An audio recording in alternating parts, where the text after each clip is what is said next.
Olá, pessoal. Tudo bem com vocês? Espero que sim.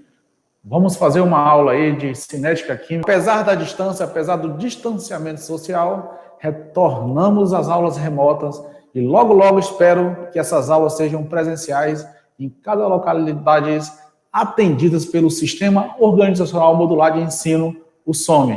Sou o professor Jânio Carneiro, como eu havia falado, e vamos lá para a cinética química. Vamos para o slide. Vendo aqui no slide, percebemos que a cinética química, ela trata do estudo das velocidades das reações químicas e dos fatores que nelas influenciam.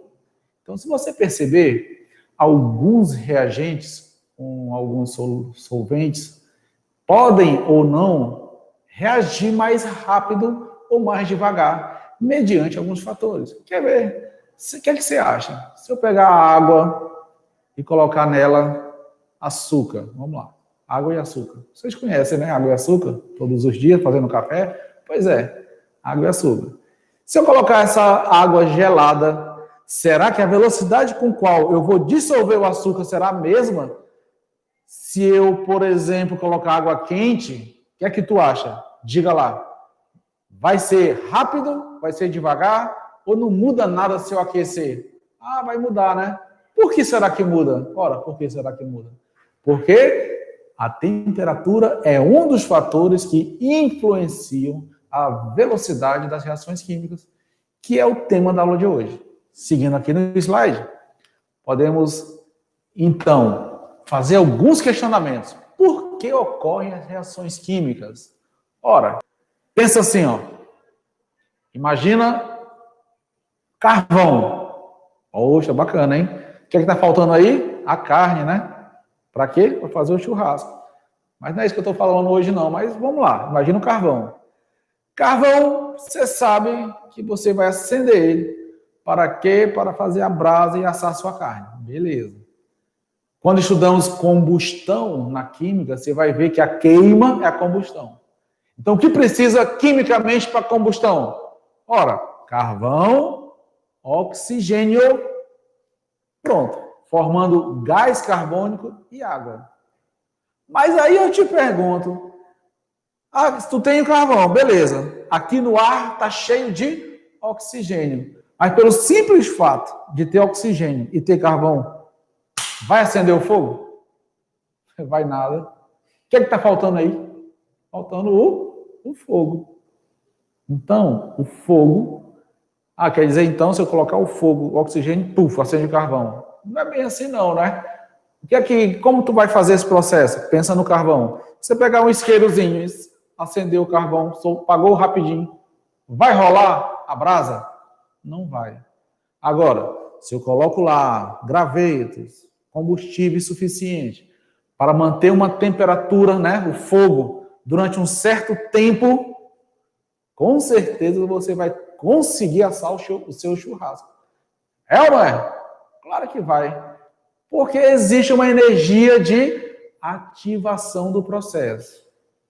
E essa energia de ativação é a energia mínima necessária para que o processo se inicie. Como o carvão acender aí para fazer o seu churrasco. Depois que inicia, você sabe, no final vai restar apenas cinzas. E a barriga, espero, cheia, né? Então, alguns fatores como a temperatura, como conceitos da energia de ativação, que nós vamos estudar também a partir de agora. E as colisões intermoleculares. Como assim colisões intermoleculares? Você pensa comigo aí. Vamos supor que esse é um átomo, esse é outro átomo. Estão aqui formando uma molécula, é ou não é? E pensa na molécula de carvão, hein? Se chocou com a do oxigênio, se chocou com a do oxigênio, devagarzinho assim, se chocou e não aconteceu nada. Então, a velocidade dessa reação está tão devagar, que se assemelha àquele momento que eu citei, em que o isqueiro estava sendo acendido rapidinho. A energia não era suficiente para que esses dois átomos se chocassem nos outros, para que houvesse um rearranjo de átomos. Então, quando você fez acendeu o fogo com graveto, potencializou a tua chama durante um certo tempo, o que tu proporcionou? Proporcionou que esses átomos aumentassem a velocidade de colisão, colidiu, até que, ao se colidir, acendeu a brasa. Sacou? Então, colisões das moléculas são importantíssimas para que ocorram as reações químicas, e isso influencia diretamente na cinética, na velocidade das reações. Então, as colisões, elas poderão ser efetivas quando? Quando teve energia suficiente para que ocorresse a reação. Ou elas também poderão ser não efetivas ou não eficazes. Por quê? Porque a energia ainda estava tão baixa que a velocidade das colisões não era suficiente, né, para ocorrer a reação. Então, elas podem ser eficazes ou não eficazes. Tudo bem? Então, colisões das moléculas. Para que a gente possa entender melhor, pensa nessa reação aqui, ó. Agora vamos visualizar o negócio. Vou pegar minha canetinha aqui, canetinha vermelha. Perceba que aqui eu tenho o HBr reagindo com oxigênio gasoso, formando ácido bromoso aí. Beleza. Perceba que ocorreu a reação, lógico. Os átomos se agruparam, eram duas moléculas formando agora uma molécula só. A reação aconteceu. Perceba que nesse caso aqui, ó, ocorreu um choque. Olha o que aconteceu aqui, elas se bateram. Nesse embate, preste atenção aí, ó. Nesse embate aí, o ponto da molécula específico capaz de ligar nessa daqui, aleatoriamente, acabou por acontecer. Então, esse choque aqui, ele foi efetivo. Por quê? Porque no momento dessa colisão, as moléculas estavam em posições, né, adequadas para que ocorresse a ligação intermolecular aqui, ó. Observa aí, formando o ácido em questão aí. Esse momento aqui da reação, onde ativa o processo, vai formar momentaneamente essa disposição dos átomos aí, que é o complexo ativado. Saca só o que acontece quando a geometria não é favorável. As mesmas moléculas que a gente analisa, ó, se elas se chocassem dessa forma aqui, ó, não ia acontecer nada. Assim como se elas se batessem de frente, ó, não teria o momento adequado para elas se ligar, não. Olha só o que acontece aí. Então, os choques frontais, eles não são efetivos, saca só. Então, de qualquer forma, existe uma maneira adequada para que ocorra esses choques. Existe uma energia necessária para que isso funcione, entendeu? Não é só energia de ativação, também a posição com que eles colidem fazem toda a diferença. Saca só aí. Então, por que ocorrem reações químicas? Ora, ocorrem por causa da energia que vai ativar o processo da reação e também da disposição, a maneira como esses átomos se colidem. A aceleração das moléculas são fundamentais para isso. Ok? Pode voltar para o slide, por favor. Então, além das colisões, como está falando aqui, ó, além das colisões, as orientações das moléculas são importantíssimas para que ocorra a reação e isso influencia a velocidade dela. Tudo bem? Só para que a gente agora interprete um pouco melhor em gráficos aí esse conteúdo. Aqui nós temos uma reação chamada exotérmica. Para quem estudou a parte da termoquímica, fica tranquilo, que eu sei que esse ano foi diferente. Muita gente não teve a oportunidade de me ver ao vivo, né, de ver a aula de química ao vivo. Muitos conteúdos foram suprimidos devido à pandemia, mas vamos tentar aproveitar o máximo aqui dessa aula para que a gente possa também conhecer alguns pontos importantíssimos da disciplina de química. Olha lá. Reação exotérmica, como você está vendo, envolve temperatura, né? E exo Saída. Então, é uma reação que perde calor, uma reação que libera calor para o ambiente, como era a queima do carvão que eu citei no começo da aula. Olha aí, reação exotérmica. Você percebe que o H mede essa energia térmica aí. O H mede a energia térmica, como diz o gráfico aqui, ó, o H. Energia. O H, na química, chama-se entalpia, que é energia térmica. Olha o que acontece aí. A reação começa aqui, ó. Pronto, começou. Estamos seguindo a reação. Ela está começando a ocorrer até que chega no ápice. Esse ápice aí, aqui já está escrito, olha lá. Forma-se o complexo ativado. Ou seja, a energia necessária para que formasse esse complexo ativado, que é a famosa energia de ativação. Então, precisou de uma energia para que isso acontecesse. Que energia foi essa? Aqui, no caso, foi temperatura, né? A energia térmica é uma reação exotérmica. Após esse complexo ativado ser formado, é lógico que a reação continuou até formar os seus respectivos produtos. E o calor, como eu falei, foi liberado.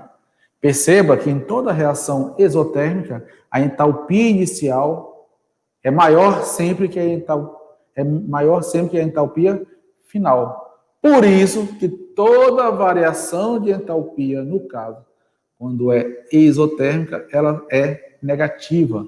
Ou seja, a variação de entalpia sempre vai ser menor do que zero. Fica ligado aí. Por outro lado, olha lá, a reação endotérmica é o inverso da exotérmica, como já podemos ver pelo nome. Enquanto essa libera calor, a outra absorve calor. Enquanto essa tem uma entalpia inicial menor, a final é maior. Enquanto a exotérmica é negativa, a endotérmica é positiva. Enquanto a isotérmica é menor do que zero, essa lógica vai ser maior do que zero. São diferenças claras entre reações endotérmicas e isotérmicas. Mas do mesmo jeito, olha o que aconteceu aqui. Energia inicial para começar a reação, começou, chegou no ápice. Essa energia, essa temperatura envolvida para que isso acontecesse, é energia de ativação. Que fique claro essa história aí. Até chegar aos seus respectivos produtos. Uma coisa importante em reações químicas e na velocidade delas é que existem os famosos catalisadores. O que são catalisadores numa reação química?